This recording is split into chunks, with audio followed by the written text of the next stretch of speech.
Hello guys, welcome to my channel Classic Assam 3.2. So guys, আজি আমি গৈ আছো এখন ঠাইলৈ যিখন ঠাইত কেৱল পানীয়েই পানী। সো আপোনালোকে সম্পূৰ্ণ ভিডিওটো চাই থাকিব, আপোনালোকে ভিডিওটো দেখিব আৰু আপোনালোকক দেখুৱাম। So let's start. গাইজ মই আহিছো আমাৰ গাঁৱৰ ওচৰত প্ৰায় 1 কিলোমিটাৰ মান আঁতৰত এখন গাঁও যিখনৰ নাম হৈছে জালালাবাদ আৰু তাত এটা নদী আছে যিটো হৈছে ডিবৰু নদী। আৰু চাওক আপোনালোকে দেখিছে বৰ্তমান পানী হৈ গ'ল, 2-3 দিন ধৰি বৰষুণ দি আছে অসমত। সেইকাৰণে চাওক একেবাৰে মানুহৰ খেতি বাতি বুঢ়াই পেলাইছে। আৰু মই আহিছো এই ডিবৰু পাৰত দেখিম মানে কেনেকৈ পানী কিমান পানী হ'ল, সেইকাৰণে আপোনালোকক দেখাবলৈ আহিছো।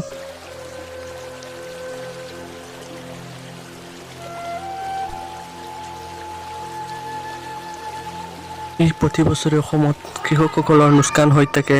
বছৰত 2বাৰ বা 3বাৰ এনেকৈ বানপানী আহে আৰু বহুতো কৃষি খেতি বাতি উঠাই লৈ যায়। আৰু এতিয়া আপোনালোকে দেখি আছে ইয়াত কেনেকৈ পানী ভৰি আছে, ওখ ওখ ধান গছ কিন্তু পানী একেবাৰে ভৰি পৰিছে। আৰু যদি এনেকৈ 2-3 দিন থাকে তেনেহ'লে ধান পচি যাব আৰু বহুতো লোকচান হ'ব। এনেকৈ গোটেই অসমত, বিশেষকৈ নামনি অসমত এনেকৈ হয় আৰু আমাৰ ইয়াতো হৈছে। ইয়াত চাওক যদি পানীৰ সোনকালে কমি নাযায় তেনেহ'লে বহুতো লোকচান হ'ব।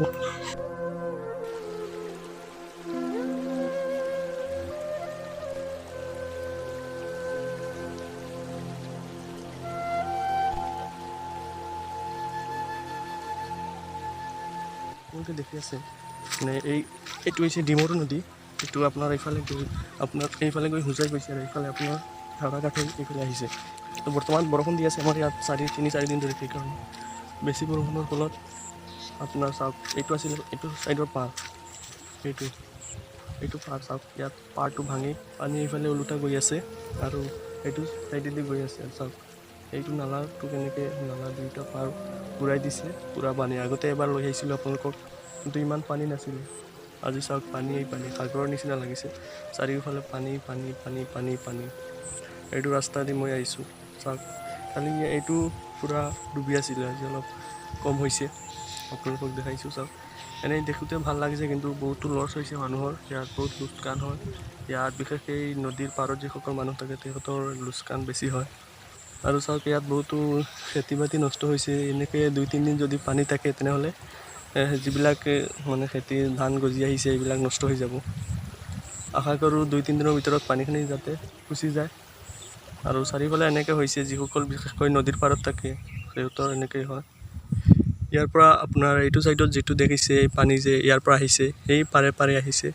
এই পাৰে আপোনাৰ হেওৰাঘাটৰ পৰা আহিছে পানী, সেইফালে চৌধুৰী বজাৰৰ পৰা এনেকৈ আহি এইফালে যায়, হোজাই হৈ যায়, মানে হোজাই পাৰ হৈ যায় এইবিলাক পানী। এইটো ডিবৰু নদী হয় এইটোৰ নাম।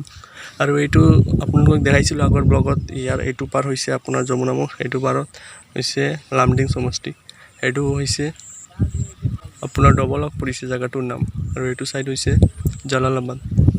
চ' আপোনালোকক এবাৰ ভালকৈ দেখাই লওঁ চাওক কেনেকৈ। আৰু বহুত মানুহ আৰু এইফালে যিমান মানে গৈছে একেবাৰে লাগিলেই গৈছে আৰু মানুহৰ ঘৰ বাৰীৰ ওচৰত চাইছে। ইফালে ইমান নাই বাৰু। আৰু ইয়াত বহুত মানুহৰ ঘৰ বাৰী বুঢ়াই পেলায়, বহুতো কষ্ট হয়। চ' আজিৰ ব্লগটোত আপোনালোকক এইখিনি দেখাবলৈ আনিছোঁ। ধুনীয়া লাগিছে, বহুত ধুনীয়া পানী। চ' আজিৰ ব্লগটো ইমানে। যদি ব্লগটো ভাল লাগে লাইক কৰিব, শ্বেয়াৰ কৰিব, প্লিজ চেনেলটো ছাবস্ক্ৰাইব কৰিব। জয় আই অসম।